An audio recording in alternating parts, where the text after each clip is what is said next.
Welcome back to the channel, guys. This is Sergio from the Sergio Force. Thank you very much for joining me on another one of my crazy adventures. And I'd like to thank a couple new subscribers that recently subscribed to the channel. Thank you very much. I know content's been a little bit lacking, but I'm hoping to get back on track with a couple more pinball videos the next few days. There's been a few tables I want to update my machine with, and I want to put my own spin on reviewing them.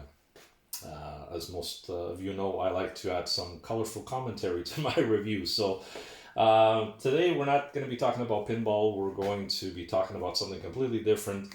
Something that I've been working on for the last couple of weeks. And this whole thing started, when I was speaking with my friend Nick, Rastan 350. He's also got a channel down on YouTube. If you guys want to check it out, he does put up some good pinball content. And I wanted to get into building a driving cab, so to speak. Now, this kind of stems back from years ago when I used to collect arcade machines and had about 23 of them. Yeah, and three of my favorite racers were Chase HQ, Cruising USA, Continental Circuit, and Outrun. That's four. 3 plus 1 equals 4. So clearly I can't count. But in any case, as I sold off my arcade machines, I kept my Street Fighter 2 MAME, and I was able to kind of fulfill some of those gaps by playing, the fighting games, the beat 'em ups, and stuff like that on a real machine. With driving, not so much. Playing on a joystick or on a controller on the PC just isn't fun. So I do have some connections in the arcade world still, and I was thinking of picking up an actual Continental Circuit machine and maybe making a main cabinet out of it, a main driver. But then I also thought that perhaps that's going to limit me on the kind of games that I'm going to play, or in this particular case, not play, because let's just face it, we all love to build these things and then never use them again. Sort of case in point with my Street Fighter that hasn't been on in probably 6 months, and my pinball that hasn't been on for 3 months. But that's another topic all on its own. And so after speaking with Nick, he said, listen, you know what, why don't you go with maybe one of these Playseat setups? Grab yourself a Logitech wheel with a 5-speed shifter. It's got the full force feedback, and the rest is all software. So of course, impatient me, can't wait. So I started scouting the local ads, and I did find a play seat that's nearly in new condition with the G20. I think it's a G920 wheel, which is the Xbox PC version that a gentleman was selling because his brother was moving out and they barely used it. And so, again, in theory, these things are great until you get them home and you play a couple of games and then you never touch them again. And this is probably what's going to happen. But hey, at least I have it, right? So anyway, after farting around with the software, I got it working. There was a couple of games like Cruising USA that I couldn't get working on my desktop for whatever reason. Picked up a Dell, I think an Optiplex 3010, one of those small i5, I think it was a 3590 or something like that, 3.2 gigahertz processor, just a 500 gig hard drive. And then I added a 1050 Ti graphics card because I noticed that the internal GPU, the Intel graphics unit, couldn't support or wouldn't handle the shaders that I'm using with MAME. And so with me, I love the old arcade CRT look, and I put shaders on pretty much everything that I can get my hands on. And that wasn't doing it for me. I bought the 1050, no issues at all. And I'm kind of glad that I did because it actually makes my Outrun coast to coast look a lot nicer than just running it at 640 by 800 or whatever it was. So anyway, I got all that configured.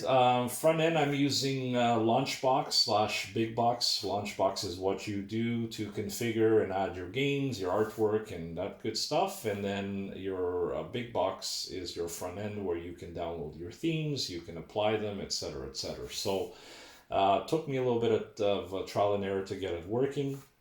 I was going to go with Hyperspin. I decided not to. It's been way too long.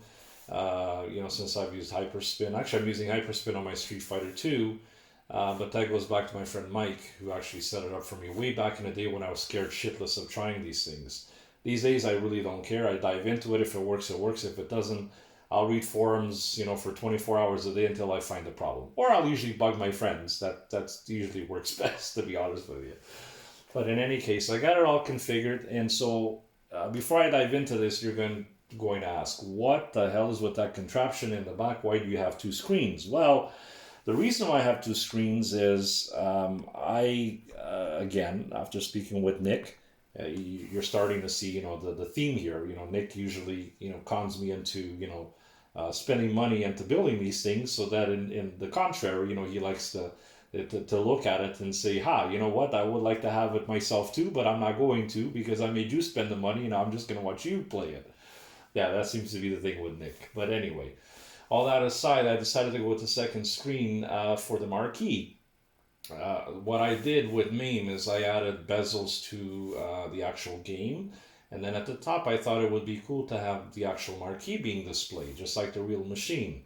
Some are not great quality, but for the most part, some are pretty decent. So I'm going to fire it up here just to show you guys, and I'm going to kind of sit and show you. I'll navigate you through the software. And you're going to see my big old butt in front of the camera soon, so I hope this doesn't break the lens or detract you from coming back.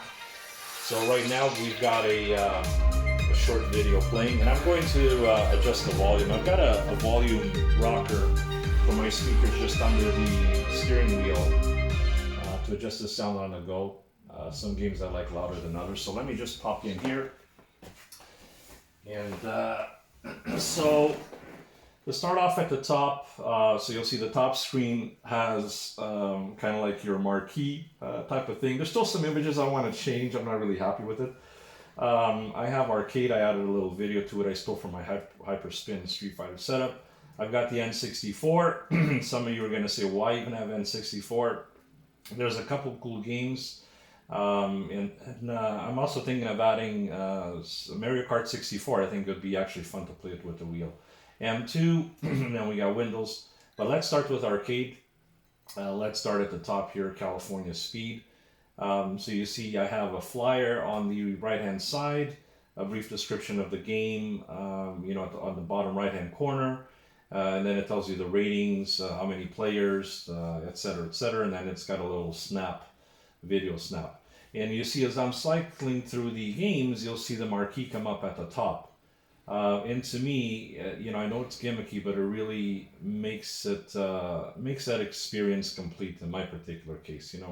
There's just something about having the actual marquee up there, just like the real machine. So that's kind of MAME. I have a few other games in here. I threw some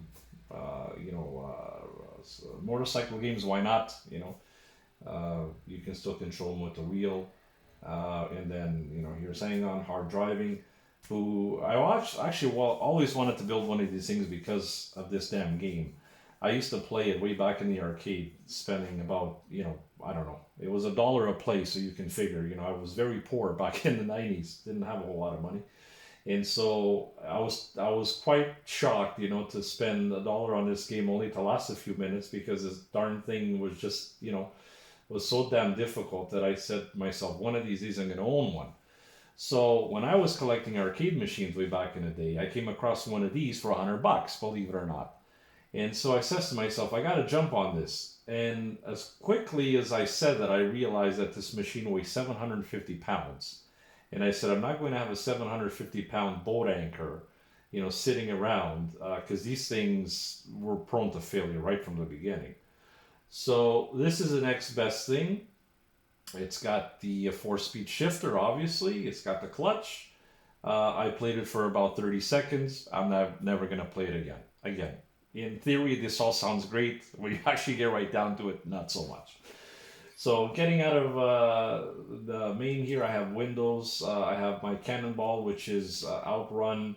It's an arcade version of Outrun.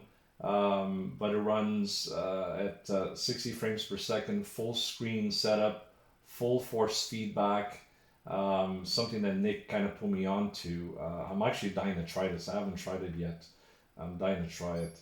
And then I've got Chase HQ2, and I've got obviously Outrun Coast to Coast, one of my favorite Outrun games. Sega M2. I've got Daytona USA. That's one of the reasons why I actually got the M2 emulator. Yes, for Daytona USA and Indy 500. I really don't care about the other three. These games unfortunately have aged very, very poorly, and they're not as fun as they used to be back in the day. But I do have fond memories of playing Indy 500 and Daytona USA at Palladium. And surprisingly enough, I don't know about Indy 500, but Daytona does have full force feedback, and it's a lot of fun to play, man. I was trying it yesterday, mapping out the wheel. And you know, if anything, this is probably the one I'm going to end up playing quite the most. Next to that, you have Nintendo and 64 again, Cruising Exotica. I got Cruising USA. Again, you're asking why do I have two different versions of Cruising USA? You're going to laugh at this, but the music on N64's Cruising USA is a lot better than the arcades, specifically Redline Shuffle, which I really like to listen to a lot. And so that's one of the reasons why. And then Cruising the World, Ridge Racer 64. For some reason the video is not working. This one I gotta figure it out. Top Gear Rally, one of my favorites. So it was actually one of the first games I bought for my N64, and then Top Gear Rally 2 that I never really played, but it's got cool artwork, so why not throw it in? And that's it, guys. After that, this is all controlled through my wheel.